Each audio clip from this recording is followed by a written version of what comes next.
پہاڑی زبان میں اپڈیٹ سنیے۔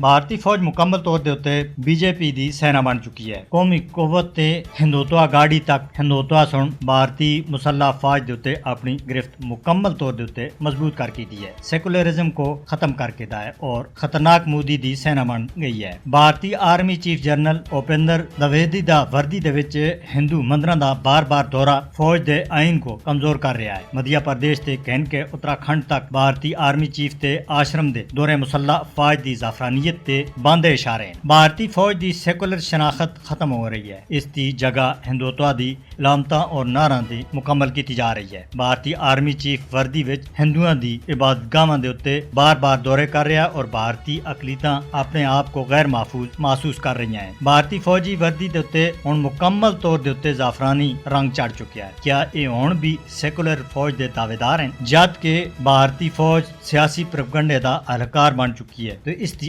آزادی اور سالمیت کا سب دے پہلا نقصان یہی ہے۔ بھارتی فوجی بیرکاں دے اندر ہندو مذہبی قوم پرستی عروج دے ہوتے ہیں۔ غیر ہندو افسراں کو مکمل طور دے ہوتے نظر انداز کیتا جا رہا ہے، کیونکہ ہندوؤں دی علامتاں بھارتی فوج دی صفاں دے وچ کوٹ کوٹ کے پری جا رہی ہے۔ غیر ہندو اہلکار اپنے آپ کو بھارتی فوج وچ غیر محفوظ صبر کرتے ہیں۔ بھارتی فوج RSS بٹالین وچ تبدیل ہو چکی ہے۔ اس کے علاوہ مقبوضہ جموں کشمیر دنیا کا سب سے زیادہ فوجی جمع والا علاقہ ہے، جدھر 10 لاکھ سے زیادہ بھارتی فوجی کشمیریوں دی حق خود ارادیت دی تحریک کو ظالمانہ طریقوں سے دبانے وچ کوشاں ہیں۔ شفاقانہ فوجی جماعت سن مقبوضہ جموں کشمیر وچ ایک انسانی بحران کو پیدا کر کے دا ہے، کیونکہ جد تے بھارت دی غیر قانونی طور دے اوتے فوج مقبوضہ جموں کشمیر دے اندر داخل ہوئی ہے، اس کے بعد وچ کشمیریوں دا جینا حرام ہے اور اس فوج وچ دن ب دن وعدہ کردیا اس وقت بھارت دی 11 لاکھ فوج مقبوضہ جموں کشمیر دے اندر کشمیریوں دے اوتے ہر طرح دا ظلم روا رکھی ہوئی ہے۔